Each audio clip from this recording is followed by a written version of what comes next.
काशी की एक गहरी रात थी। आसमान में बादल छाए थे, चांद भी जैसे ओंठ में छिपा बैठा था। गलियां लगभग सूनी, बस कहीं कहीं दिए की हल्की सी लौ टिमटिमा रही थी। ऐसी ही रातों में जब पूरा शहर सो जाता है तो केवल दो ही जागते हैं, एक भय और दूसरा प्रहरी। इसी समय काशी की एक पतली सी गली में एक बूढ़ा साधु चल रहा था। उसके हाथ में लाठी, कंधे पर झोला और पीछे पीछे दो कुत्ते उसके साथ साथ। साधु के होठों पर बस एक ही नाम था, जय काल भैरव। जय काल भैरव। कुछ दूर जाकर वह एक छोटे से चबूतरे पर बैठ गया।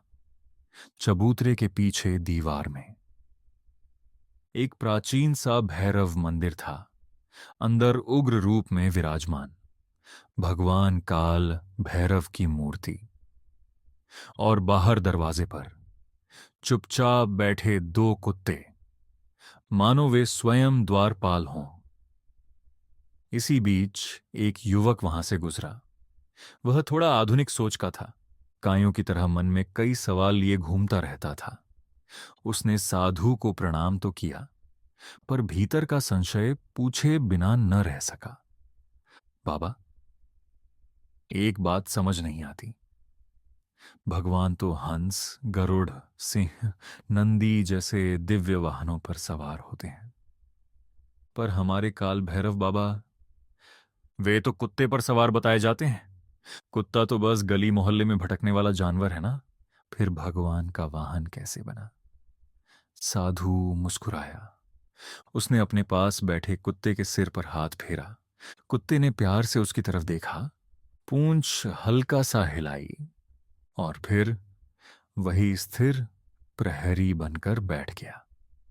साधु ने धीरे धीरे कहना शुरू किया, बेटा, धर्म की दुनिया में कोई प्रतीक यूं ही नहीं चुना जाता। भगवान का हर वाहन, हर चिन्ह, हर रूप अंदर छिपे किसी सच्चे अर्थ की ओर इशारा करता है। कुत्ता साधारण लगे, पर है बहुत असाधारण। देख, दिन में तो सब जागते हैं, मनुष्य भी, बाजार भी, राजा भी, पर जैसे ही रात गहरी होती है, डर, चोर, खतरे सब सक्रिय हो जाते हैं। उस समय इंसान सो जाता है, पर कौन जागता है? श्वान हर छोटे बड़े घर की चौकीदारी वही करता है। जरा सी आहट होते ही भौंक कर सबको सतर्क कर देता है, जिसे नाली का कुत्ता कहकर। लोग हंसते हैं, असल में वही तो उनकी रातों की नींद की रक्षा कर रहा होता है।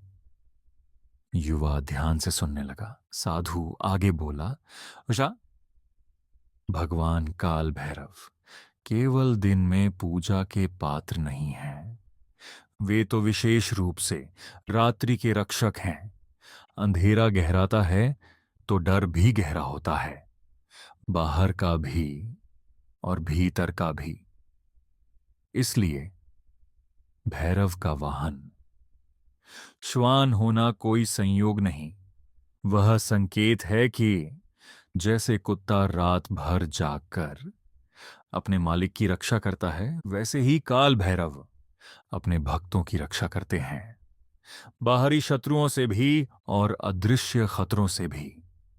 युवक ने पूछा, लेकिन बाबा, कुत्ते को इतना पवित्र मानना? लोग तो उसे गंदा जानवर समझते हैं। साधु ने सिर हिलाकर कहा, यही तो भूल है।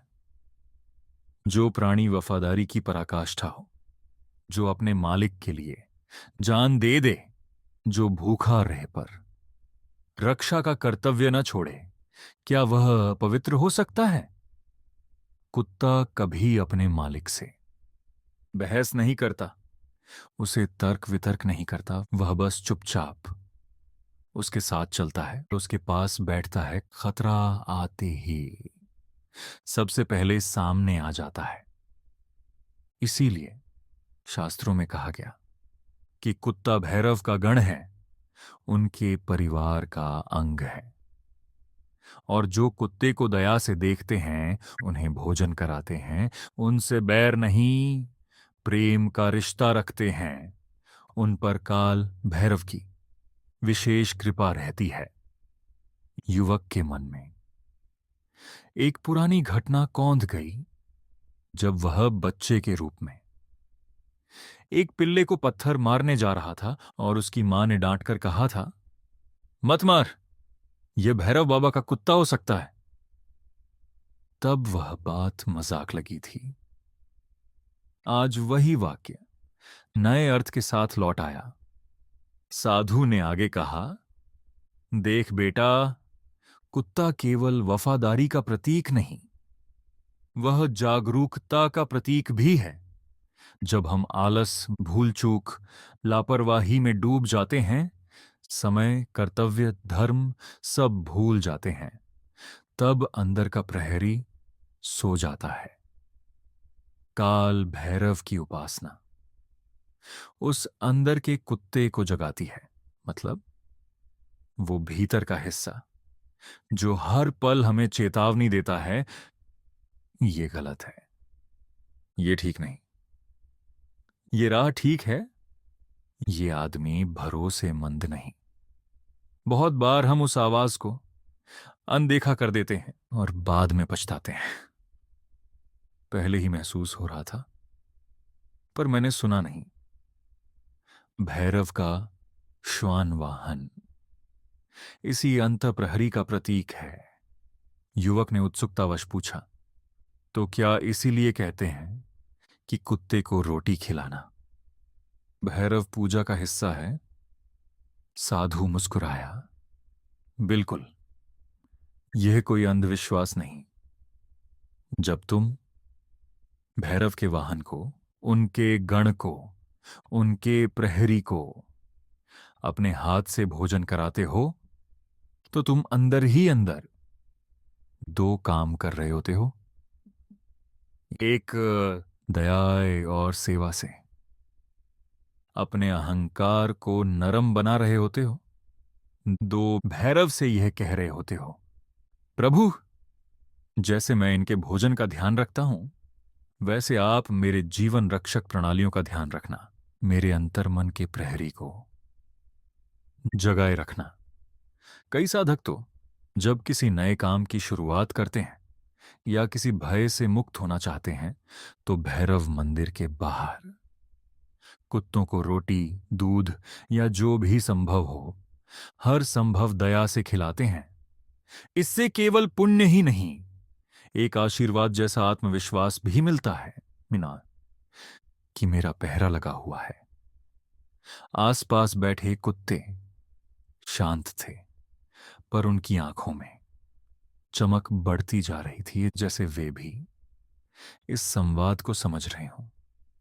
साधु ने आखिर में कहा, ध्यान रख, भैरव के श्वान को केवल बाहर मत ढूंढ, अपने भीतर भी एक श्वान जगा, जो हर समय चौकन्ना रहे, जो तमस, आलस, गलत रास्ते, बुरे साथ और पापी विचारों की आहट पर भौंक कर तुम्हें जगा दे।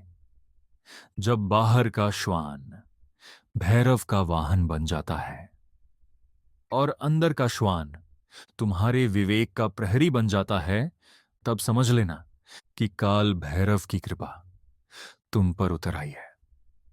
युवक कुछ देर तक मौन बैठा रहा, फिर उठकर भैरव मंदिर के द्वार पर बैठा उन कुत्तों को देखता रहा। उस दिन उसने पहली बार उन्हें गली का कुत्ता नहीं, भैरव का प्रहरी माना और मन ही मन बोला, भैरव बाबा, जैसे ये आपके द्वार की रखवाली करते हैं, वैसे ही आप मेरे मन द्वार की रखवाली करना। यही है श्वान वाहन का रहस्य। वफादारी, जागरूकता और रात भर जागकर रक्षा करने वाली वह शक्ति जिसे काल भैरव अपने साथ लेकर चलते हैं। अगले एपिसोड में हम देखेंगे कैसे काल भैरव साधकों और साधारण भक्तों के लिए एक अदृश्य रक्षक कवच बन जाते हैं और कैसे उनकी शरण में आने से डर और नकारात्मक शक्तियां धीरे धीरे कमजोर होने लगती हैं।